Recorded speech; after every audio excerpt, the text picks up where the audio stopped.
Welcome to exam time दोस्तों। MPPSC मुख्य परीक्षा के अकॉर्डिंग हम यहाँ पर मध्य प्रदेश की रियासतें देखेंगे, जिसमें हमारा टॉपिक है गोंडवाना रियासत। गोंडवाना रियासत को पूरे हम यहाँ पर हैंड रिटन नोट से समझेंगे, किस प्रकार से आप इन रियासतों को कंप्लीट कर सकते हो, क्योंकि जैसा एग्जाम में पूछा जाता है और जैसा हमारे सिलेबस में दिया है इसी प्रकार से हमें यहाँ पर ये सारी रियासतें कंप्लीट करना है। तो आइए देखते हैं हमने किस प्रकार से यहाँ पर नोट्स बनाए हैं। देखिए, गोंडवाना रियासत के हमने कुछ इस प्रकार से नोट्स बनाए हैं, जैसे कि हमने आपको पहले ही बताया था कि आप कोई भी नोट्स बनाओ तो उसका सबसे पहले बेसिक लिख लो, यानी क्या क्या इसकी पृष्ठभूमि है, किस प्रकार से इसका विस्तार हुआ है, अंत में क्या हुआ है, कौन कौन से इसके प्रमुख शासक रहे हैं। ये आप पहले बेसिक, जब कोई भी नोट्स आप बनाओगे उसका बेसिक जब स्टार्टिंग पेज पे लिख लोगे तो आपको पूरी पृष्ठभूमि उस टॉपिक के बारे में तैयार हो जाएगी। अब हम यहाँ पर देखते हैं दोस्तों गोंडवाना रियासत। ठीक है, तो आप इनसे अपने नोट्स बनाने में भी आपको काफ़ी ज़्यादा आसानी होगी और इनसे भी आप यहाँ पर नोट्स बना सकते हो। अब हम यहाँ पर देखते हैं गोंडवाना रियासत। तो गोंडवाना रियासत दोस्तों गोंड जनजाति से यहाँ पर संबंधित है। तो सबसे पहले हम यहाँ पर देखेंगे कि गोंड जनजाति का उद्भव कैसे हुआ, क्योंकि हमें यहाँ पर प्रारंभ से लेकर स्वतंत्रता प्राप्ति तक पढ़ना है। तो इसमें भी कुछ अलग अलग विद्वानों के कुछ कुछ मत हैं, जैसे कि हमने यहाँ पर पहला पॉइंट लिखा है कि मूलतः दक्षिण भारतीय निवासी है। तो कुछ लोग इन्हें मानते हैं कि ये दक्षिण भारतीय निवासी है। अब इसका भी हमें यहाँ पर इसकी जानकारी मिलती है। देखिए, कोई भी बात हम बोलते हैं तो उसका साक्ष्य होना चाहिए हमारे पास। तो संग्राम शाह के सिक्के में तेलुगु लिपि का अंकन है, तो इससे हमें ये ज्ञात होता है कि ये दक्षिण भारतीय निवासी रहे होंगे। भारतीय उपमहाद्वीप के प्राचीनतम जनजाति समूह है। रामायण काल में क्षेत्र इनका दंडकारण्य था, यानी कि अगर इनका निवास स्थान देखा जाए प्राचीन काल में, तो प्राचीन काल में यानी रामायण काल तक की बात करते हैं तो दंडकारण्य क्षेत्र, जो कि हमारे अभी वर्तमान में छत्तीसगढ़ और मध्य प्रदेश से लगा हुआ क्षेत्र है। इनका संबंध है प्रोटो ऑस्ट्रेलाइड प्रजाति से है और रिजले के अनुसार ये द्रविड़ प्रजाति समूह है। सिंपल सा हमने यहाँ पर इनका थोड़ा सा बेसिक लिख लिया है गोंडवाना रियासत का। ठीक है, अब गोंडवाना रियासत, तो गोंडवाना रियासत के को पढ़ने से पहले हमने यहाँ पर गोंड जनजाति को पहले हमने यहाँ पर समझ लिया है कि गोंड जनजाति आखिर में क्या है। और गोंड जनजाति को हम डिटेल में तो वैसे ही भी पढ़ेंगे, क्योंकि हमारा जो मध्य प्रदेश का इतिहास है उसमें हम गोंड जनजाति को वहाँ पर पढ़ते हैं। ठीक है, तो गोंड जनजाति भी आपको पूरी पढ़नी होगी। बाकी हमने यहाँ पर एक छोटा सा बेसिक पॉइंट बना लिया, जिससे हमें यहाँ पर समझ में आया कि आखिरकार गोंड कौन थे। अब हम यहाँ पर देखेंगे गढ़ा राज्य। अब हमने यहाँ पर गोंड जनजाति को समझ लिया। अब गढ़ा राज्य की कैसे स्थापना हुई है, ये वंश कैसे प्रसारित हुआ, किसने इसकी स्थापना करी है, कब इसकी स्थापना हुई है, तो हम यहाँ पर ये जानते हैं। अब जो गढ़ा राज्य या गोंड वंश है, इसका जो क्षेत्र है दोस्तों वो था मंडला के आसपास। तो प्रारंभ में इसका जो क्षेत्र था मंडला के आसपास था। अब इसकी स्थापना की हम बात करते हैं तो इसकी स्थापना किसने की है, यादव राव ने। ठीक है, यादव राव ने कहाँ पे इसकी स्थापना की, मंडला में। तो 1328 से 1440 ईस्वी में।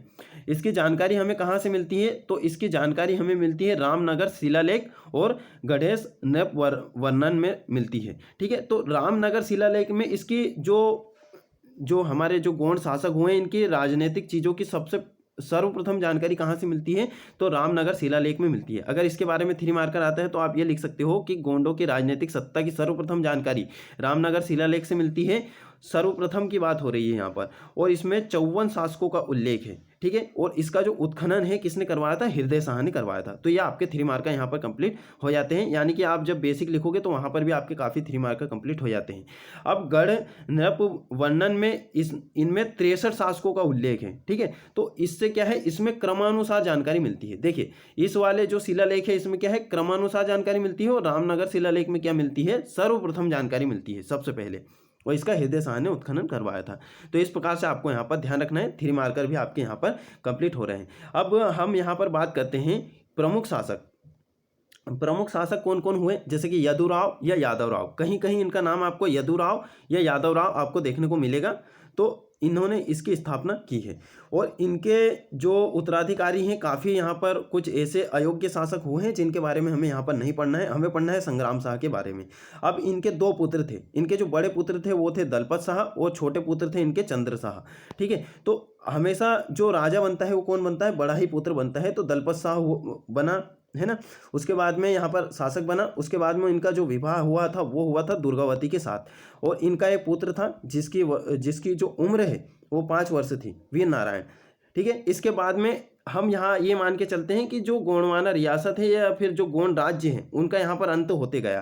क्योंकि जो महत्वपूर्ण शासक हैं उनका तो यहाँ पर अंत हो गया है। इसके बाद में भी कुछ ऐसे शासक आए हैं, कुछ अयोग्य शासक भी रहे हैं जिन्होंने कुछ कार्य ही नहीं किया है, और कुछ अच्छे शासक भी रहे हैं जिन्होंने काफ़ी ज़्यादा यहाँ पर उपलब्धियाँ प्राप्त की है। तो इसीलिए हम यहाँ पर उसके बाद भी यहाँ पर शासकों को पढ़ेंगे। तो यहाँ पर हम महत्वपूर्ण शासक को पढ़ेंगे। तो 1543 और 1564। तो 1564 में आसफ खान ने यहाँ पर आक्रमण किया था दुर्गावती पर। तो यहाँ पर इनकी जो सत्ता है ये समझिए कि यहाँ से इनका पतन होना स्टार्ट हो गया।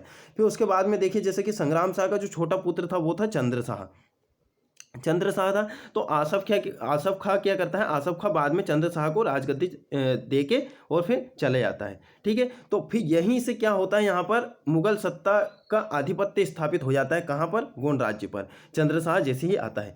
फिर मधुकर शाह, प्रेम शाह, हृदय शाह काफ़ी ज़्यादा इंपॉर्टेंट है, इनके बारे में पढ़ना है। उसके बाद में हमारे आ जाते हैं नरेंद्र शाह, महाराज शाह और शंकर शाह और रघुनाथ शाह। तो ये हमारे अंतिम रहते हैं और इन्होंने ही 1857 की क्रांति में यहाँ पर महत्वपूर्ण योगदान दिया है। ठीक है, तो इसलिए हमें यहाँ पर ये पढ़ना है। तो महत्वपूर्ण शासकों को पढ़ना है आपको, ना कि सभी शासकों को, और सभी शासक आपको याद भी नहीं रहेंगे। तो इसलिए जो महत्वपूर्ण शासक है उन्हीं के बारे में यहाँ पर क्वेश्चन आता है।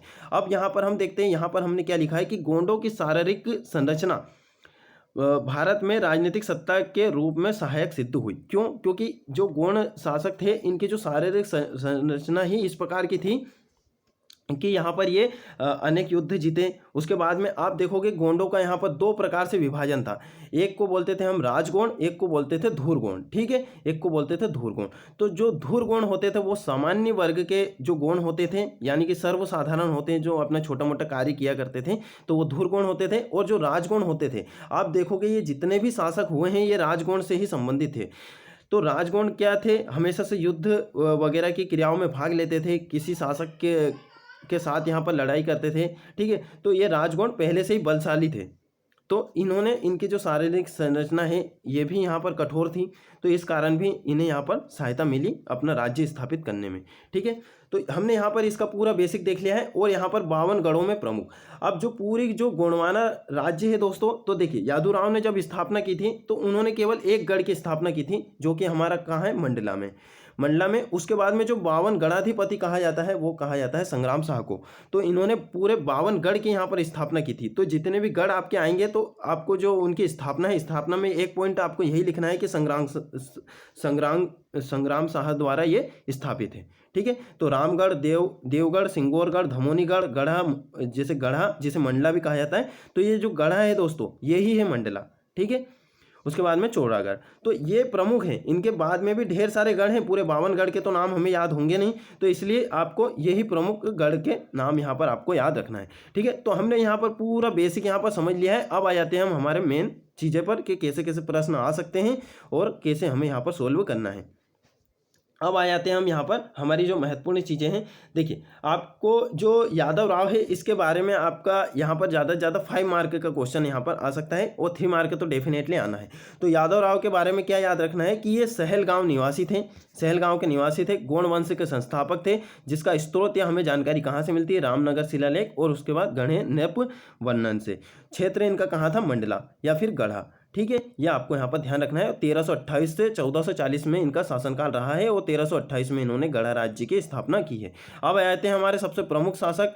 इनके बारे में आपसे डेफिनेटली यहाँ पर 11 मार्क का क्वेश्चन पूछे जाना है या फिर 5 मार्क का आपसे आएगा, क्योंकि देखिए जिन जिन शासकों की महत्वपूर्ण उपलब्धियां रही हैं उनके बारे में क्वेश्चन यहाँ पर आते हैं। तो इनका शासनकाल आपको याद रखना है 1510 से 1543। इसकी जो जानकारी है हमें 3-4 चीज़ों से यहाँ पर मिलती है। पहला तो आईने अकबरी। ठीक है, इनकी स्वयं की भी कुछ रचनाएं हैं जैसे रत्नमाला है। उसके बाद में यहाँ पर ठरका दमोह के 2 सती लेखों से भी इनकी जानकारी मिलती है। तो जो आईने अकबरी है दोस्तों, इससे किसकी जानकारी मिलती है, तो इससे इन्होंने जो 52 गढ़ों की स्थापना की थी उसकी जानकारी हमें यहाँ पर मिलती है। और ये सबसे प्रतापी शक्तिशाली शासक रहे, इस प्रकार के आपको यहाँ पर पॉइंट लिखना है। योग्य शासक रहे, प्रतापी शासक, शक्तिशाली शासक, इस प्रकार के शब्दों का आपको यहाँ पर प्रयोग करना है। ठीक है, तो इस प्रकार के हम कीवर्ड आपको यहाँ पर लिखने कह रहे थे। ये जो मैंने नोट्स बनाए ये थोड़े से यहाँ पर डिटेल में बनाए हैं। हम चाहते तो इसे और भी ज़्यादा शॉर्ट में लिख सकते थे, केवल यहाँ पर प्रतापी और शक्तिशाली सिर्फ इतना लिख दे, तो ये हिंट टाइप में आपको नोट्स बनाना है। उसके बाद में मदन महल को इन्होंने राजधानी बनाया है। मदन महल को इन्होंने क्या करा था, राजधानी बनाया था। और जो यादव राव है उन्होंने किसे राजधानी बनाया था, उन्होंने मंडला को बनाया था। अब देखोगे यहाँ पर जो गोंड राज्य है इसका जो विस्तार था दोस्तों, इसका विस्तार भोपाल राज्य तक था, यानी कि जो प्रारंभ में जो इसका विस्तार था भोपाल राज्य तक यहाँ पर विस्तार था। ठीक है, तो काफ़ी ज़्यादा यहाँ पर प्रसिद्ध शासक हुए हैं और इनका जो राज्य था काफ़ी ज़्यादा यहाँ पर विस्तारवादी था। तो ये भी आपको यहाँ पर ध्यान रखना है। इसीलिए इसमें जो चंदेल वंश की जो राजकुमारी है दुर्गावती, तो उसका भी यहाँ पर विवाह हुआ है। तो सोचिए चंदेल वंश भी काफ़ी ज़्यादा प्रसिद्ध था, तो गोंड राज्य में उन्होंने विवाह किया है, तो काफ़ी ज़्यादा यहाँ पर ये प्रसिद्ध रहे हों, ये आपको ध्यान रखना है। ठीक है, तो हमारा वीडियो यहाँ पर काफ़ी ज़्यादा लंबा हो जाएगा, हम यहाँ पर अब महत्वपूर्ण बातों की चर्चा कर लेते हैं। देखिए इनका अन्य नाम यदि आपको इस प्रकार से आ जाता है कि आमणदास या संग्राम सिंह के उपलब्धियों का वर्णन कीजिए, तो भी आपको यही लिखना है। ठीक है, तो हम यहाँ पर अभी संग्राम शाह के बारे में पूरा बेसिक समझ रहे हैं, आमणदास संग्राम सिंह। इनके बाद इनकी कुछ रचना है, जैसे रत्नमाला, उपाधि, 52 गणाधिपति और शाह की उपाधि इन्हें इब्राहिम लोधी द्वारा यहाँ पर दी गई थी, क्योंकि इन्होंने इब्राहिम लोधी से अपने राज्य की रक्षा करने के लिए इनके कृपा पात्र ये बने थे। दिल्ली के सुल्तान से इन्होंने संधि की थी, जो कि इब्राहिम लोधी है, इनसे इन्होंने संधि की थी। ठीक है, ताकि क्या है, ये देखिए ये क्या होती है दोस्तों कि इन्होंने उनसे संधि की, इसका मतलब ये नहीं कि संग्राम शाह उनसे डर गए। ये क्या होता है, ये कूटनीतिज्ञ होती है, यानी अपने राज्य की रक्षा किस प्रकार से की जाए, तो इसमें साम दाम दंड भेद सारी नीति यहाँ पर चलती है। कभी कभी वैवाहिक संबंध भी यहाँ पर स्थापित करने पड़ते हैं। तो राजनीतिक उपलब्धियां हम यहाँ पर पढ़ेंगे कि कौन कौन सी इनकी राजनीतिक उपलब्धियां हैं। कूटनीतिज्ञ और योग्यतम ये शासक रहे हैं, क्योंकि 52 गढ़ों की स्थापना करना यहाँ पर कोई छोटी मोटी बात तो है नहीं। इब्राहिम लोधी का कृपा पात्र था, इनका कृपा पात्र था। ठीक है, उसके बाद में यहाँ पर गुजरात शासक बहादुर शाह को रायसेन विजय में सहायता दी। अब इन्होंने सहायता क्यों दी, सहायता इसलिए दी क्योंकि इन्हें भी कभी आवश्यकता पड़े तो ये भी उनकी सहायता करे।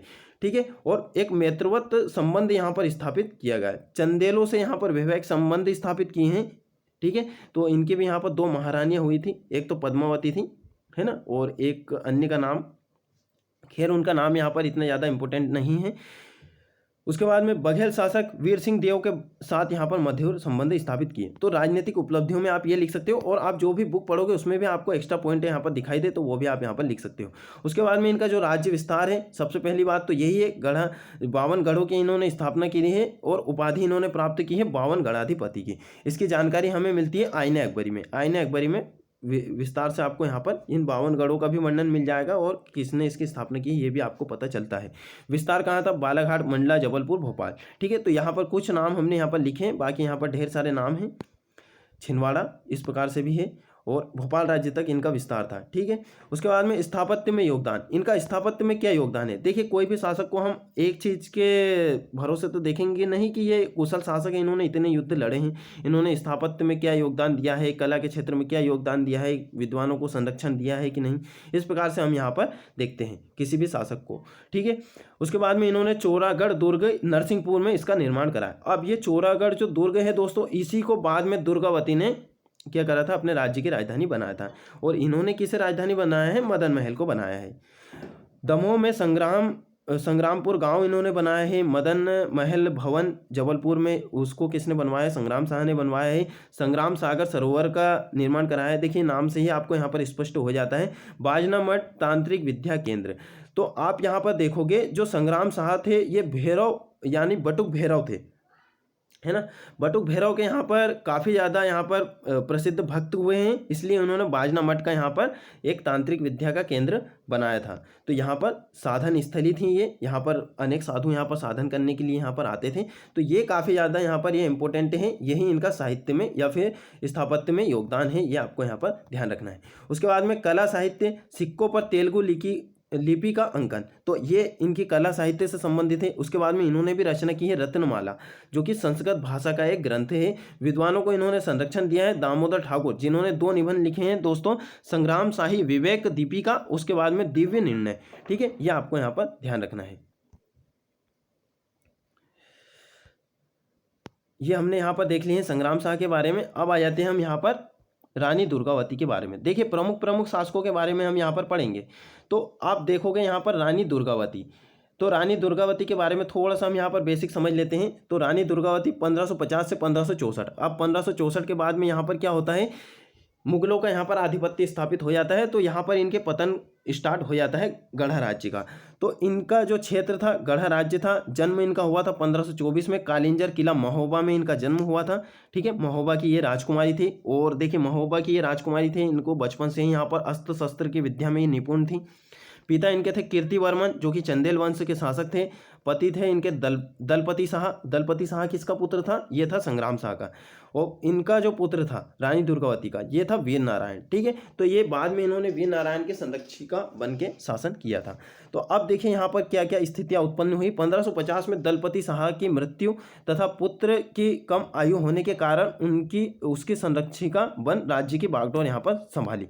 अब देखिए यहाँ पर जो राजनीतिक चीज़ें हैं, इसमें क्या होता है, अगर कोई भी जो राज्य है अगर वो कमजोर होता प्रतीत होता है, तो जो बाहरी राज्य होते हैं या फिर बाहरी शासक क्या होते हैं, उसको हड़पना चाहते हैं, उस पर आक्रमण करना यहाँ पर चाहते हैं। तो यहाँ पर इन्होंने सोचा, यहाँ पर जैसे कि आप मुगलों का यहाँ पर आक्रमण देखोगे तो उन्होंने सोचा कि यहाँ पर ये स्त्री हैं पहली बात, और उसके बाद में यहाँ पर कोई जो योग्यतम शासक अब कोई बचा नहीं है, इसलिए यहाँ पर इतने सारे यहाँ पर युद्ध करने पड़े।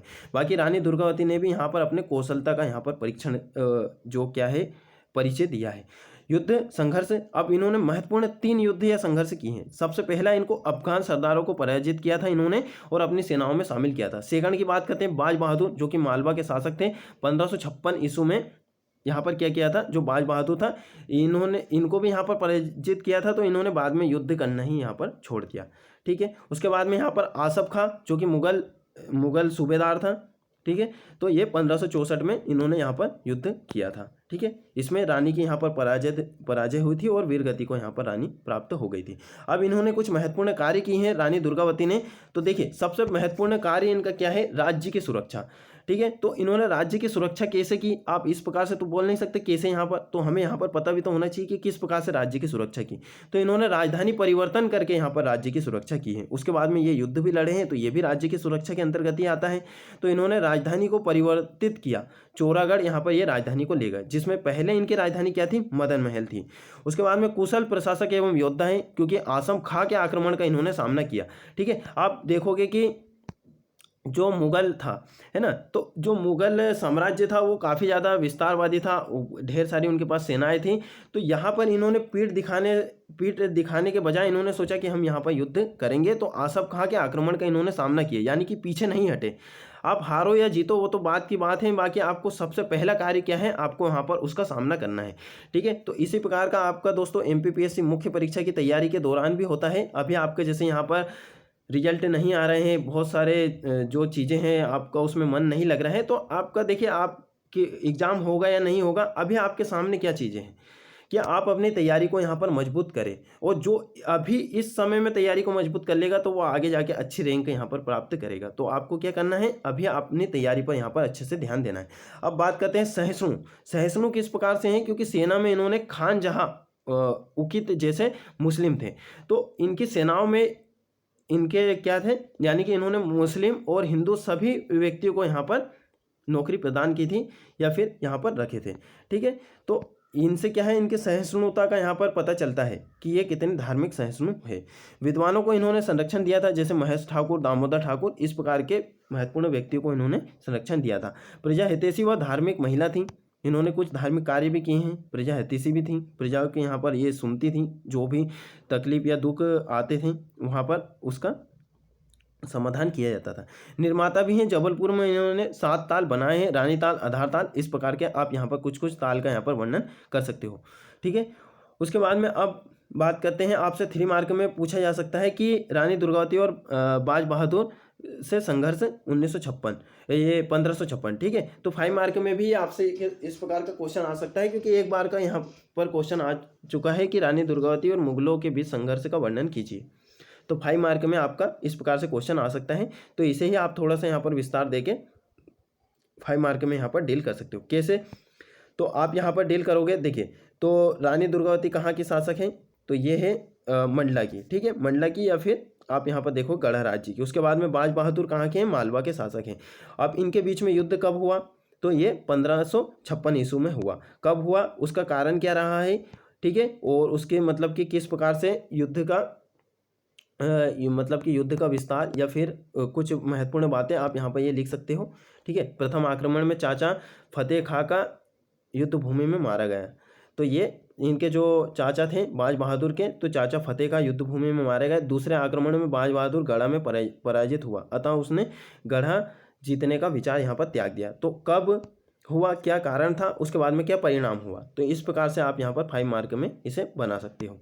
ठीक है, उसके बाद में यहाँ पर मुगलों से संघर्ष, ये क्वेश्चन एक बार आ चुका है। तो युद्ध कब हुआ था, 1564 ईस्वी में। पक्षकार कौन थे, रानी दुर्गावती और आसफ खां, जो कि कड़ा का सूबेदार था। ठीक है, अब हम आ जाते हैं नेक्स्ट पे।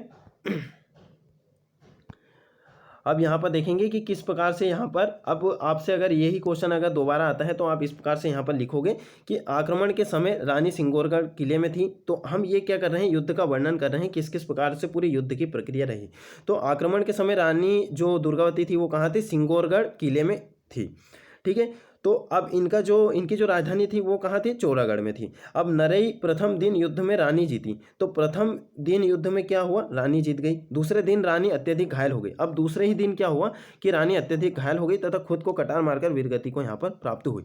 तो हमें यहाँ पर 5 मार्क 50 शब्द में आपका इस प्रकार से यहाँ पर ये क्वेश्चन आता है 50 शब्दों में। तो आपको इस प्रकार से ही यहाँ पर लिखना है, बिल्कुल पॉइंट वाइज बना के। उसके बाद में क्या हुआ, गढ़ा पर मुगलों का अधिकार हुआ। पूरे हम यहाँ पर युद्ध का वर्णन कर रहे हैं। रानी का पुत्र वीर नारायण राजधानी चौरागढ़ चला गया, वो भागकर कहाँ चले गए, चौरागढ़ चले गए। उसके बाद में मुगलों ने चौरागढ़ जीता तथा वीर नारायण वीरगति को प्राप्त हुआ। तो वहीं पर वीर नारायण की भी मृत्यु हो जाती है, वो वीरगति को प्राप्त हो जाते हैं। चौरागढ़ से अपार धन संपत्ति, बाकी स्त्रियों ने चौरागढ़ में जौहर किया। ठीक है, सर्वप्रथम जौहर का उल्लेख भी यहीं पर मिलता है, चौरागढ़ में। ठीक है, और इससे पहले भी हो चुका है, जैसे कि आप यहाँ पर देखोगे कि जो अलाउद्दीन खिलजी था उस टाइम भी यहाँ पर जो जौहर किया था अनेक स्त्रियों ने। बाकी यहाँ पर जो गढ़ा राज्य है इसमें सर्वप्रथम जौहर का उल्लेख यहाँ पर मिलता है, यहीं पर। ठीक है, गढ़ा राज्य में। और उसके बाद में यहाँ पर आप देखोगे, देखिए इस प्रकार की पूरी ये घटना रही है। 50 शब्दों में इस प्रकार से ही आप लिख सकते हो, क्योंकि पूरी कहानी आपको कहानी कविता यहाँ पर नहीं लिखना है, आपको सिंपल सा पॉइंट वॉइस में इस प्रकार से बता देना है। अगर 50 शब्दों में क्वेश्चन आता है और मुगलों के साथ संघर्ष वाला क्वेश्चन 11 मार्क में नहीं आ सकता है, आएगा तो पूरा रानी दुर्गावती की उपलब्धियों का वर्णन कीजिए, इस प्रकार से आपसे यहाँ पर क्वेश्चन पूछे जा सकता है। अब देखिए क्या हुआ, गोंडवाना रियासत का अब स्वतंत्र अस्तित्व समाप्त हो गया। अब स्वतंत्र अस्तित्व कैसे समाप्त हो गया, क्योंकि मुगलों का यहाँ पर आधिपत्य स्थापित हो गया है। अब यहाँ पर जो भी शासक बनेंगे वो मुगलों के अधीन ही यहाँ पर रहेंगे। तो गढ़ा या गोंड साम्राज्य मुगलों के अधीन हुआ। आसफ खां गढ़ा का सूबेदार बना। बाद में दलपति शाह के भाई चंद्र शाह को राजा मान लिया गया। फिर बाद में इन्होंने क्या करा, देखिए अब एक ही व्यक्ति इतने सारी चीज़ों को यहाँ पर संभाल नहीं सकता, क्योंकि ये गढ़ा के भी सूबेदार थे और कुछ यहाँ पर चीज़ें भी यहाँ पर उत्पन्न हो गई थी, कुछ यहाँ पर मतभेद भी यहाँ पर उत्पन्न हो गए थे आसफ खां को लेकर, क्योंकि जो अकबर था उन्हें यहाँ पर किसी ने इस प्रकार से यहाँ पर कुछ अफवाहें फैला दी थी कि जो आसफ खां हैं इन्होंने जो अभी गढ़ा राज्य या गोंडवाना रियासत को जो जीता है, तो यहाँ पर काफ़ी ज़्यादा धन संपत्ति इन्होंने भी अपने पास रख ली है। तो इस प्रकार से यहाँ पर कुछ इस प्रकार की स्थितियाँ उत्पन्न हुई कि उन्होंने चंद्र शाह को ही फिर राजा मान लिया। अब बात करते हैं यहाँ पर, अब जो शासक हैं इतने ज़्यादा इंपॉर्टेंट नहीं है, कुछ शासक हैं उनके बारे में हम यहाँ पर देख लेंगे। तो इनके बारे में आपका 3 मार्क यहाँ पर पूछा जा सकता है, जैसे कि चंद्र शाह। अब चंद्र शाह के बारे में आता है तो आप इनका शासनकाल लिख सकते हो 1564 से 1576। उसके बाद में यहाँ पर दलपति शाह का ये अनुज था या संग्राम शाह का पुत्र था। आसफ खां की वापसी के बाद ये राजा बना है। मुगलों को 10 गढ़ इन्होंने सौंपे। ठीक है, तो ऐसे ही तो इन्हें शासक बना नहीं दिया गया है, तो मुगलों को भी इन्हें कुछ ना कुछ देना पड़ेगा। तो ये जैसे रायसेन, भोपाल, मकड़ई आदि इस प्रकार के इन्होंने 10 गढ़ यहाँ पर सौंप दिए। पूरे 10 गढ़ के नाम नहीं लिखना है। उसके बाद में यहाँ पर मधुकर शाह आए, पिता इनके चंद्र शाह थे, इनकी इन्होंने हत्या कर दी है। मुगल प्रशासन की प्रति इन्होंने कृतज्ञता प्रकट की। तो ये प्रथम ऐसे शासक थे जो मुगलों के दरबार में ये गए थे, वहाँ पर ये कृतज्ञता इन्होंने प्रकट की थी। ठीक है, उसके बाद में यहाँ पर प्रेम शाह है। तो देखिए इनके बारे में भी अगर आपको कुछ 3 मार्क यहाँ और भी कुछ इंपॉर्टेंट पॉइंट मिलते हैं तो वो भी आप इनके बारे में यहाँ पर लिख सकते हो। प्रेम शाह मधुकर शाह के बाद शासक बना। उपाधि इन्होंने महाराजाधिराज की प्राप्त की थी, जिसे अमोदा सतीलेख से हमें यहाँ पर ये पता चलता है। 40 वर्षों तक राज्य को अक्षुण्ण बनाए रखा। तो ये काफ़ी ज़्यादा यहाँ पर ये भी इंपॉर्टेंट शासक हैं, इनके बारे में बिल्कुल 3 मार्क यहाँ पर आ सकता है। इन्होंने ज़्यादा कुछ महत्वपूर्ण कार्य नहीं किए हैं। ठीक है, अब हम यहाँ पर पढ़ेंगे हृदय शाह के बारे में। तो हृदय शाह के बारे में यहाँ पर इनका जो शासनकाल है वो आप यहाँ पर ध्यान रख सकते हो। इनका शासनकाल कब था दोस्तों, ये 1627 से 1871 तक था। मुगल प्रशासन का कृपा पात्र था और ये कला का संरक्षक था। ठीक है, तो इन्होंने भी कुछ महत्वपूर्ण कार्य किए हैं, इनके बारे में भी आपका 5 मार्क या 11 मार्क आ सकता है। रामनगर को अपनी राजधानी बनाया। सबसे पहले आप देखोगे यादव राव ने किसे राजधानी बनाया, मंडला को। उसके बाद में आते हैं संग्राम शाह, किसे राजधानी बनाया उन्होंने, मदन महल जबलपुर में। उसके बाद में कौन से शासक आए, रानी दुर्गावती, इन्होंने चौड़ागढ़ को यहाँ पर अपनी राजधानी बनाया है। तो इस प्रकार से आपको ये ध्यान रखना है। तो इसी प्रकार अलग अलग गढ़ थे और भी कुछ महत्वपूर्ण गढ़ हैं जो कि 1857 की क्रांति में जिन्होंने भाग लिया था, वो भी हम यहाँ पर पढ़ेंगे। अब रामनगर को अपनी राजधानी बनाया, इसकी जानकारी हमें गजेंद्र मोक्ष काव्य या गढ़ नृप वर्णन से यहाँ पर मिलती है। इनके कुछ प्रमुख कार्य हैं, तो कौन कौन से, बाहर से कुशल श्रमिकों को लाकर राज्य की उन्नति की। इन्होंने क्या करे, जो बाहर से जो कुशल श्रमिक थे उनको लाकर यहाँ पर राज्य की उन्नति की। उसके बाद में विद्वानों को संरक्षण दिए, जैसे विष्णु दीक्षित, वेदनाथ दीक्षित आदि को। स्वयं ने संगीत ग्रंथ की यहाँ पर रचना की है, ये भी इनकी कुछ उपलब्धियां हैं, जैसे हृदय कोटक और ये हृदय प्रकाश। ठीक है, तो इसीलिए हम इसे कह सकते हैं कि ये कला के संरक्षक थे। बघेलिन, जो बघेलिन रानी थी, इन्होंने क्या करा, रामनगर में बघेलिन महल बनवाया। ठीक है, क्योंकि ये ही इनकी ही रानी थी और इनके ही शासनकाल में ये महल बने हैं, तो वो भी ये ही इनकी उपलब्धियां गिनी जाएगी। और सुंदरी देवी, जो कि इन्होंने क्या बनाया, सुंदर देवालय बनवाया। रामनगर दुर्ग मंडला में इन्होंने बनवाया। तो रामनगर दुर्ग किसने बनवाया है, तो ये इनका आपको यहाँ पर ध्यान रखना है। रामनगर दुर्ग किसने बनवाया है, सिंगोरगढ़ किला किसने बनवाया है, चौरागढ़ को राजधानी किसने बनाया था, उसकी स्थापना किसने की है। तो यही आपको प्रमुख प्रमुख शासक का नाम याद आपको रखना है। तो ये दुर्ग, किले, जितने भी बावड़ियाँ हैं, तालाब हैं, इनके बारे में आपसे 3 मार्क आ सकता है। उसके बाद में महत्वपूर्ण शासक के बारे में 3 मार्क आ सकता है। कुछ ऐसे जो महत्वपूर्ण जो रचनाएं हैं उनके बारे में आ सकता है, जैसे हृदय कोटक की रचना किसने की है, या फिर डायरेक्ट आपको सिंपल से लिख देंगे हृदय प्रकाश। तो आपको यहाँ पर ये बताना रहेगा। अब महाराज शाह आ जाते हैं, इसके बारे में इनके भी कुछ महत्वपूर्ण कार्य हैं, वो देख लेते हैं। इसके समय मराठों का गढ़ा पर प्रथम आक्रमण हुआ। तो ये काफ़ी ज़्यादा यहाँ पर महत्वपूर्ण है कि मराठों का प्रथम आक्रमण कब हुआ, ये महाराज शाह के समय में हुआ। अभी तक आप देखोगे, अभी तक मराठों का यहाँ पर उत्कर्ष देखने को नहीं मिला था, यानी कि मराठा ने अभी तक इस राज्य की तरफ यहाँ पर नज़र नहीं डाली थी, क्योंकि अभी तक मुगलों ने डाली है, मालवा के शासक ने डाली है। उसके बाद में यहाँ पर जो अफगान सरदार थे उन्होंने यहाँ पर गढ़ा राज्य पर नजर डाली थी। अब यहाँ पर मराठों का भी आक्रमण होना स्टार्ट हो गया है। इसका कारण क्या था, रघुजी भोसले द्वारा गढ़ा राज्य से कर वसूलना। ठीक है, रघुजी भोसले द्वारा गढ़ा राज्य से कर वसूलना, तो इससे यहाँ पर ये क्रोधित हो गए थे महाराज शाह, और फिर इन्होंने कर यहाँ पर नहीं दिया हुआ, इसलिए मराठों ने यहाँ पर गढ़ा पर प्रथम आक्रमण कर दिया। उसके बाद में तिथि की बात करते हैं, तो 1739 में ये धूमा सिवनी में ये हुआ था, ये युद्ध है ना, आक्रमण। और 1741 में बालाजी बाजीराव ने मंडला को जीत लिया। अब मंडला को यहाँ पर इन्होंने जीत लिया। परिणाम क्या हुआ, गोंड शासक अब पेशवा के करद एवं उस पर निर्भर हो गए। तो देखिए, अब यहाँ पर हम समझेंगे कि गढ़ा राज्य किस किस प्रकार से यहाँ पर चला। आप देखोगे कि गोंडवाना रियासत की स्थापना कब हुई थी, 1328 में यादव राव ने स्थापना की। उसके बाद में यहाँ पर मुगलों के अधीन हुए। मुगलों के अधीन कब हुए, जब रानी दुर्गावती को यहाँ पर पराजित किया आसफ खान ने, जो कि कड़ा का सूबेदार था। तो ये 1564 के लगभग की ये घटना है, 1564 के बाद में। अब उसके बाद में क्या हुआ कि मुगलों के अधीन यहाँ पर शासन किए। उसके बाद में यहाँ पर मराठा सरदारों के यहाँ पर अधीन हो गया। तो जो गोंडवाना रियासत है मराठा सरदारों के अधीन हो गया, ये 1741 में, जो कि पेशवा बालाजी बाजीराव यहाँ पर इन्होंने जीत लिया। अब उसके बाद में क्या हुआ, 1818 जैसे ही आता है तो अंग्रेजों का यहाँ पर अधिकार हो गया, यानी, और फिर उसके बाद में 1857 की क्रांति होती है। अब यहाँ पर जो गढ़ा राज्य है पूरा छिन्न भिन्न यहाँ पर हो चुका है, जैसे यहाँ पर अंग्रेजों का अधिकार यहाँ पर हो जाता है। ठीक है, अब हम यहाँ पर पढ़ते हैं कि 1857 की क्रांति। तो हमने प्रमुख शासकों को देख लिए, 3 मार्क किस प्रकार से बनेंगे वो भी देख लिए। अब यहाँ पर 1857 की क्रांति में क्या योगदान है, यदि आपसे इस प्रकार का यहाँ पर क्वेश्चन पूछा जाता है। अब देखिए प्रश्न यहाँ पर कैसे आएंगे, या तो आएगा कि गोंडवाना रियासत पर टिप्पणी लिखिए, संग्राम शाह की उपलब्धियों के बारे में बताइए कि संग्राम शाह का कला, संस्कृति और साहित्य में क्या योगदान है, ये बताइए। और रानी दुर्गावती का जो संघर्ष के बारे में बताइए, रानी दुर्गावती पर टिप्पणी लिखिए। रानी दुर्गावती मुगलों के साथ संघर्ष का वर्णन कीजिए, बाज बहादुर के साथ संघर्ष का वर्णन कीजिए। ठीक है, इस प्रकार से आपसे प्रश्न बन सकता है। कुछ महत्वपूर्ण शासक उनके बारे में 3 मार्क आ सकता है। चौरागढ़, रामगढ़, धमोनीगढ़, इनके बारे में आ सकता है, 3 मार्क आ सकता है आपका। ठीक है। अब एक प्रश्न आपसे ये आ सकता है कि 1857 की क्रांति में योगदान, ये प्रश्न दोस्तों अभी तक नहीं पूछा गया है, वो बिल्कुल डेफिनेटली ये पूछे जाना है। तो सिंपल सा आपको बताना है कि 1857 की क्रांति में गोंडवाना रियासत के प्रमुख 2 रियासतों ने यहाँ पर बढ़ चढ़कर हिस्सा लिया या फिर इनका महत्वपूर्ण योगदान है। एक तो गढ़ा मंडला और ये रामगढ़ जागीर। तो जो दोस्तों ये जो रामगढ़ जागीर थी, ये पूर्व में क्या थी, गढ़ा मंडला की ही एक छोटी सी जागीर थी जिसकी शासिका थी अवंती बाई।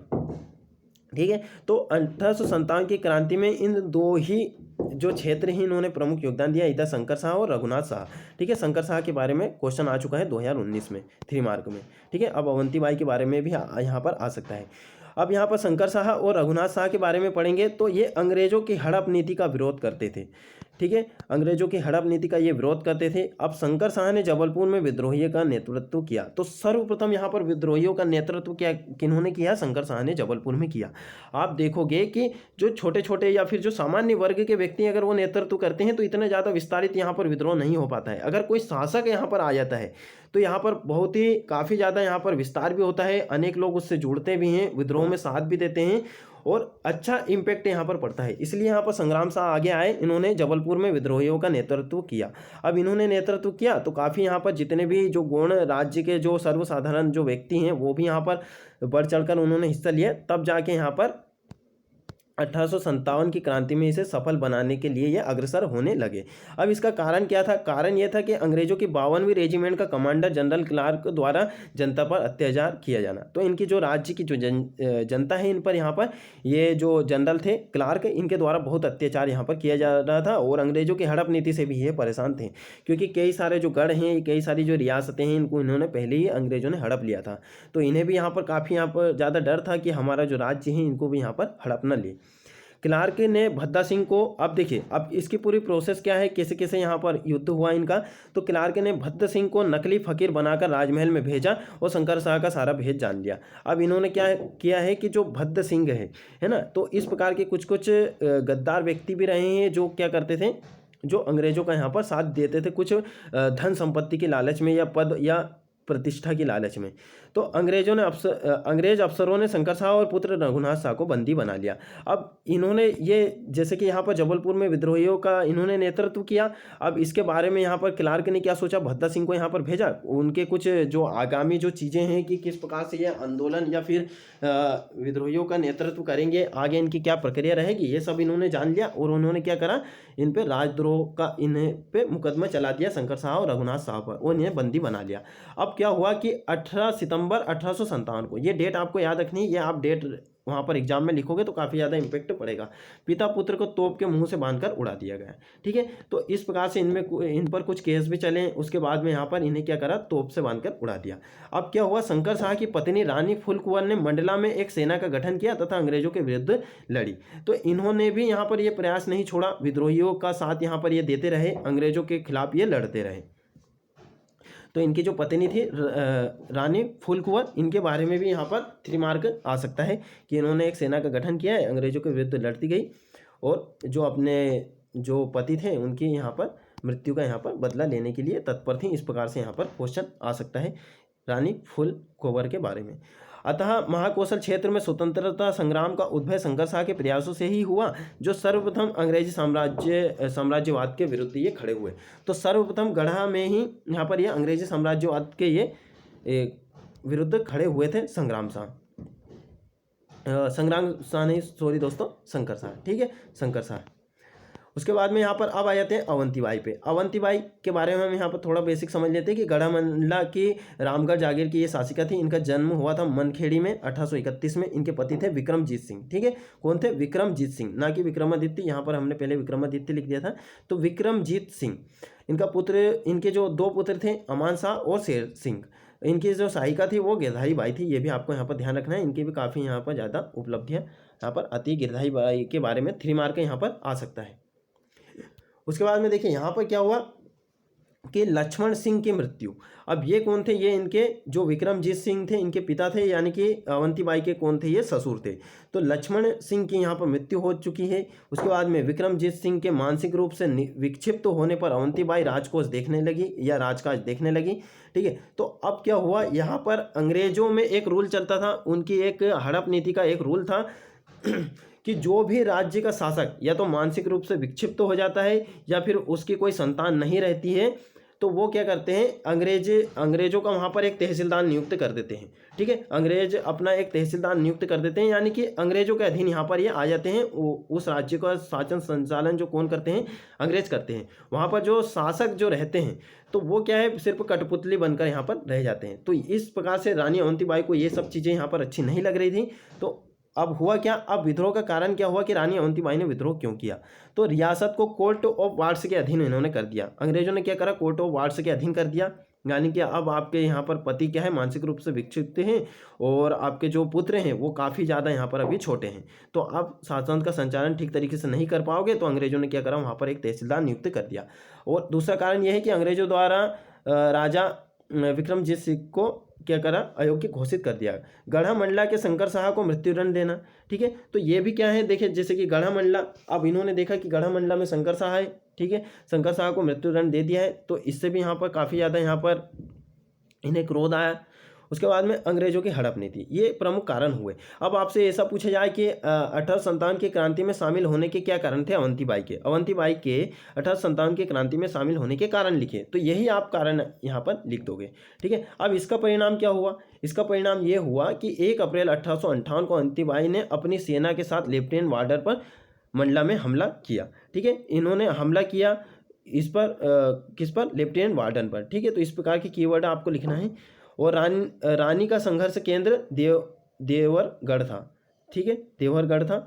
प्रशिक्षित सेना के अभाव, और देखिए इसका परिणाम क्या हुआ कि प्रशिक्षित सेना के अभाव और पराजय निश्चित जानकर रानी ने कटार से अपनी जीवन लीला यहाँ पर समाप्त कर ली। ठीक है, तो यहाँ पर अगर आपसे इस प्रकार का अगर 5 मार्क में क्वेश्चन आता है या 11 मार्क में भी आता है, तो आप इस प्रकार से यहाँ पर लिख सकते हो। रानी अवंतीबाई के बारे में आपको थोड़ा सा बताना है, उसके बाद में यहाँ पर बताना है कि क्या घटना या फिर क्या स्थिति उत्पन्न हुई थी कि उनके जो ससुर है लक्ष्मण सिंह पति थे, लक्ष्मण सिंह की मृत्यु हो जाती है, पति विक्रमजीत सिंह मानसिक रूप से विक्षिप्त हो जाते हैं, पुत्र अभी छोटे रहते हैं, तो रानी अवंतीबाई यहाँ पर राजकाज देखने लगती है। विद्रोह का कारण ये था, उसके बाद में क्या परिणाम हुआ, सिंपल सा आप ये बता सकते हो। ठीक है, उसके बाद में अब आते हैं गोंडकालीन स्थापत्य कला। अब देखिए यहाँ पर हमने बहुत सारे यहाँ पर शासक को यहाँ पर छोड़ दिया है। क्यों छोड़ दिया है, क्योंकि यहाँ पर इतने ज़्यादा महत्वपूर्ण नहीं है, इतने ही शासक आपके यहाँ पर महत्वपूर्ण हैं। अब अगर अन्य शासकों के बारे में आता है तो या तो 3 मार्कर ही यहाँ पर आएगा। अब हम गोंडकालीन स्थापत्य कला को 3 चीज़ों में यहाँ पर देखेंगे, दुर्ग, किले, मठ मंदिर, तालाब, कुआं, बावड़िया। ठीक है, देखिए यहाँ पर क्या है, गोंडकालीन जो स्थापत्य कला है, इन्होंने कुछ बड़े बड़े, जैसे कि आप देखोगे ताजमहल, उसके बाद में कुतुब मीनार, इस प्रकार की कुछ बड़ी बड़ी उपलब्धियाँ या फिर बड़े बड़े स्थापत्य तो नहीं बनाए हैं, तो इन्होंने कुछ छोटे छोटे बनाए हैं। आपको ऐसे ही यहाँ पर देखने को मिलेंगे, जितनी भी रियासतें हैं उनमें आपको इसी प्रकार के देखने पड़ेंगे। किसी ने मंदिर मठ बनवाए, किसी ने दुर्ग बनाए हैं, किसी ने पुराने खंडहर बनवाए हैं। ठीक है, तालाब, कुआं, बावड़िया, यही आपको यहाँ पर पढ़ना पड़ता है, यही इनकी स्थापत्य कला है। गोंड वंश के राजाओं ने राज्य विस्तार के साथ अनेक जन उपयोगी कार्य संपन्न कराए हैं, जिनके ऐतिहासिक चिन्ह यत्र तत्र विद्यमान हैं। यत्र तत्र का अर्थ यह होता है कि यत्र तत्र यानी कुछ तो ऐसे हैं कि जो पुराने जिस अवस्था में थे उसी अवस्था में हैं, और कुछ ऐसे हो गए छिन्न भिन्न हो गए, यानी कि कुछ हमें यहाँ पर थोड़ा सा यहाँ पर पता चलता है कि हाँ ये खंडहर इन राजाओं या फिर इन शासकों ने यहाँ पर बनवाया है। अब हम यहाँ पर दुर्ग किले देखेंगे। सिंपल सा आपको बताना है कौन सा दुर्ग है, कहाँ स्थित है, किसने बनवाया। तो दुर्ग किला 52 गढ़ों को बनवाया था संग्राम शाह ने। जितने भी गढ़ हैं, जो भी गढ़ हैं वो आते हैं, तो आपको सिंपल सा लिख देना है संग्राम शाह ने बनवाया है, और उनका निवास लिख देना है कि ये कहाँ पर अवस्थित है। मंडला का किला निर्माण किसने करा, नरेंद्र शाह ने। मदन महल जबलपुर में निर्माण 1100 ईस्वी में मदन सिंह ने करवाया है। रामनगर दुर्ग मंडला निर्माण किसने करवाया, हृदय शाह ने। और दल बदल महल ये हृदय शाह ने बनवाया है। उसके बाद में रानी बेगम महल ये भी हृदय शाह ने बनवाया है, चिमनी रानी के लिए। किसके लिए बनवाया था, चिमनी रानी के लिए। ठीक है, ये सब कहाँ पर स्थित है, ये रामनगर दुर्ग में स्थित है। उसके बाद में मोती महल हृदय शाह ने। अब देखिए अगर आपसे पूछा जाता है कि रानी बेगम महल, ठीक है, इतना सा आता है रानी बेगम महल, तो आप लिखना है कि इसका जो निर्माण है हृदय शाह ने करवाया है, और इनका और अवस्थिति कहाँ पर है, तो रामनगर दुर्ग में स्थित है। उसके बाद में किस लिए बनवाया है, इनका उद्देश्य या फिर क्या कारण रहा कि ये बनवाया है, तो चिमनी रानी के लिए यहाँ पर बनवाया था। ठीक है, तो सिंपल से आपके यहाँ पर 10 शब्दों में यहाँ पर कंप्लीट हो जाएगा 3 मार्कर। अब हम यहाँ पर नेक्स्ट देख लेते हैं। देखिए हमारी यहाँ पर रियासतें कंप्लीट हो रही है, उसके बाद में यहाँ पर मठ और मंदिर हम यहाँ पर देखते हैं। तो बाजना मठ गढ़ा में स्थित है। गढ़ा कहाँ पर है दोस्तों? जबलपुर में है। ठीक है, तो निर्माण किसने करा है? संग्राम शाह ने करवाया है। तांत्रिक मंदिर भैरव बाबा का, ठीक है, या बटुक भैरव का ये मंदिर है। स्थान कहाँ है? मदन महल जबलपुर के पास ये स्थित है। उसके बाद में यहाँ पर पंचमठा मंदिर, ये भी गढ़ा में। स्थान कहाँ है? आमनपुर मदन महल गढ़ा मार्ग पर, तो ये यहाँ पर ये स्थित है। उसके बाद में राधा वल्लभ संप्रदाय से ये संबंधित है। रानी दुर्गावती के समय ये अस्तित्व में आया। रानी दुर्गावती ने ये बनवाया नहीं है, बाकी उसके समय ये अस्तित्व में ये आया था, रानी दुर्गावती के समय। उसके बाद में यहाँ पर अन्य मंदिर हैं जो पंचमठा मंदिर है, आधारताल राजराजेश्वरी मंदिर जो कि मंडला में स्थित है, पशुपतिनाथ मंदिर जो कि गोपालपुर में स्थित है। अगर गोंडवाना कालीन आपको स्थापत्य कला आती है तो यही आपको लिखना है। इनके प्रशासन की विशेषता तो इस प्रकार से यहाँ पर पूछी नहीं जाएगी, क्योंकि आपको पता है जो प्रजा है, ठीक है, जो प्रांत है किसमें विभाजित थे? ये 52 गढ़ों में विभाजित थे। ठीक है, तो 52 गढ़ों के अलग अलग यहाँ पर शासक हुआ करते थे। कुछ यहाँ पर छोटे शासक भी रहे हैं, जैसे कि आप देवगढ़ रियासत यहाँ पर देखोगे तो उसकी स्थापना किसने की है? तुलोबा ने। किसने की है दोस्तों? तुलोबा ने। तो आपको सिंपल से यहाँ पर लिख देना है कि गोंडवाना रियासतों से संबंधित एक छोटी सी जो रियासत थी वो थी यहाँ पर देवगढ़, और इसकी जो स्थापना है तुलोबा ने की है। ठीक है, सिंपल सा आपसे इस प्रकार से यहाँ पर पूछा जाएगा। आप सोचोगे यहाँ पर रानी अवंती बाई ने स्थापत्य कला में, उनके तो कुछ स्थापत्य कला यहाँ पर आए नहीं, क्योंकि देखिए यहाँ पर क्या हुआ, उनको यहाँ पर इतने ज़्यादा समय नहीं मिला। जैसे ही वहाँ पर उन्होंने रामकाज, ये जो अपने राजकाज देखे, उसके बाद में यहाँ पर वो युद्ध में ही यहाँ पर व्यस्त रही। ठीक है, तो इस कारण उनके यहाँ पर ज़्यादा नहीं है। बाकी उनके समय में यहाँ पर ये क्या है? पंचमठा मंदिर ये गढ़ा में स्थापित हुआ है उनके समय में। ठीक है, तो कुछ शासकों ने यहाँ पर महत्वपूर्ण कार्य किए हैं। देखिए अगर कोई भी शासक अगर युद्ध में विलीन हो जाता है या युद्ध में व्यस्त रहता है, तो वो फिर स्थापत्य कला इसमें ज़्यादा योगदान नहीं दे पाता है। ठीक है, तो आपने जितने भी शासक देखे होंगे, और कुछ हमारे इतिहास में कुछ ऐसे भी शासक रहे हैं जिन्होंने युद्ध भी लड़े हैं और कला स्थापत्य में भी योगदान दिए हैं। जैसे कि आप गुप्त काल जब पढ़ोगे, मौर्य काल पढ़ोगे, अशोक के बारे में पढ़ोगे, समुद्रगुप्त, चंद्रगुप्त के बारे में, चंद्रगुप्त मौर्य के बारे में आप पढ़ोगे, तो उन्होंने युद्ध भी किए हैं, स्थापत्य कला में योगदान भी दिए हैं, तो इसलिए वो महान है। संग्राम सागर तालाब जी संग्राम शाह ने बनवाया है। रानीताल, देवताल, आधारताल दुर्गावती ने बनवाया है। ठीक है, तो इस प्रकार के यहाँ पर 7 ताल यहाँ पर दुर्गावती ने बनवाए हैं। उसके बाद में चौड़ागढ़ स्थित बावड़ी, ये भी दुर्गावती ने यहाँ पर बनाई है। ठीक है, तो इस प्रकार के कुछ विशेष कार्य यहाँ पर किए हैं, इसलिए हम इन्हें कहते हैं कि प्रजा हितैषी। ठीक है, प्रजा हितैषी। और रामनगर स्थित बावड़ी हृदय शाह ने बनवाई है। तो देखिए रामनगर में जितने भी दुर्ग या किले जितने भी हैं, रामनगर से संबंधित अगर कोई सा भी स्थापत्य है तो वो हृदय शाह ने ही बनवाया है। ये सिंपल सा आपको यहाँ पर ध्यान रखना है। अब हम यहाँ पर सिंपल से देखेंगे कि अब तक आए प्रश्न। अब इस टॉपिक से अब तक कौन कौन से प्रश्न आए? शंकर शाह के बारे में पूछा गया था 3 मार्क 2019 में। अवंती बाई के विषय में आप क्या जानते हैं? संक्षेप में लिखिए। 6 मार्क में पूछा गया था, अब तो ये 5 मार्क में आएगा इस प्रकार का क्वेश्चन 2014 में। रानी दुर्गावती तथा मुगल सेना के मध्य हुए युद्ध का वर्णन कीजिए, तो ये 6 मार्क में 2016 में पूछा गया था। ठीक है, तो अब किस प्रकार के क्वेश्चन आ सकते हैं? तो इतना जो हमने करा है इनसे ही आपका यहाँ पर डेफिनेटली क्वेश्चन आ जाएगा। तो हमें कोई भी टॉपिक किस प्रकार से पढ़ना है? पहले कोई भी टॉपिक, जैसे हमने गोंडवाना रियासत का क्या पढ़ा, उसका सबसे पहले हमने बेसिक जान लिया। ठीक है, तो उसका हमने सबसे पहले बेसिक पढ़ा। बेसिक के बारे में कुछ महत्वपूर्ण शासकों के बारे में पढ़ा है, कुछ 3 मार्क बन सकते हैं वो देखा है, स्थापत्य कला के बारे में पढ़ा है, और लास्ट में आपको लिख लेना है कि इस टॉपिक से ऐसे ऐसे प्रश्न आए हैं। ठीक है, और आप यहाँ पर कुछ संभावित प्रश्न भी लिख सकते हो नीचे की, जैसे कि गोंडवाना रियासत पर टिप्पणी लिखिए, संग्राम शाह की उपलब्धि के बारे में बताइए, 1857 की क्रांति में गोंडवाना रियासत का क्या योगदान है। तो यही कुछ महत्वपूर्ण चीज़ें हैं, और हर बार इन्हीं से ही आपके यहाँ पर क्वेश्चन आ जाएंगे। ठीक है दोस्तों, तो ये हमारे यहाँ पर गोंडवाना रियासत कंप्लीट होती है, और हम आगे के वीडियो भी यहाँ पर लाते रहेंगे। तो हमने ये इसलिए वीडियो बनाया ताकि आपको यहाँ पर थोड़ा सा नोट्स बनाने का आइडिया यहाँ पर मिल जाए। तो हमने यहाँ पर कुछ थोड़े से यहाँ पर डिटेल में कर दिए। हम चाहते तो यहाँ पर थोड़े से कीवर्ड में अभी यहाँ पर लिख सकते थे। तो देखिए कीवर्ड में आप नोट्स तभी बनाइए जब आप उन कीवर्ड का विस्तार कर पाओ। ठीक है, विस्तार कर पाओ। जैसे कि संग्राम शाह के बारे में आप केवल ये लिख सकते हो 52 गढ़ाधिपति लिख सकते हो संग्राम शाह के बारे में। उसके बाद में यहाँ पर मदन महल राजधानी, इस प्रकार से। ठीक है, तो इस प्रकार से आपको कुछ कीवर्ड का यहाँ पर ध्यान देना होता है। रानी दुर्गावती के बारे में भी आप यहाँ पर रानी दुर्गावती यहाँ पर आप बीच में इस प्रकार से लिख सकते हो, इस प्रकार का गोला बना के। उनकी कुछ जो महत्वपूर्ण चीज़ें हैं, कौन कौन से युद्ध लड़े हैं, वो आप यहाँ पर लिख सकते हो। तो आपका रानी दुर्गावती इतने में ही यहाँ पर कंप्लीट हो जाता है। तो उनका कीवर्ड का विस्तार करना आना चाहिए। तो अभी क्या कीजिए, आप थोड़े से यहाँ पर डिटेल में बना लीजिए, और जब भी आपका एग्जाम रहेगा, एग्जाम के 20 या 25 दिन रहेंगे, तब आप कीजिएगा इनके यहाँ पर शॉर्ट सिनॉप्सिस टाइप बना लीजिएगा, हिंट टाइप में, कि हाँ मुझे ये एक हिंट मिल जाए तो मैं ये पूरा उत्तर यहाँ पर लिख दूंगा। इस प्रकार से आप बना सकते हो। ठीक है दोस्तों, मिलते हैं नेक्स्ट वीडियो में। आप हमारे फेसबुक, व्हाट्सएप और टेलीग्राम ग्रुप से जुड़ सकते हो, वीडियो के डिस्क्रिप्शन में लिंक है। और आप ये जो लेक्चर हैं आप अपने मित्रों तक जरूर यहाँ पर शेयर कीजिए, तो उन्हें भी यहाँ पर काफ़ी ज़्यादा यहाँ पर आसानी हो जाएगी।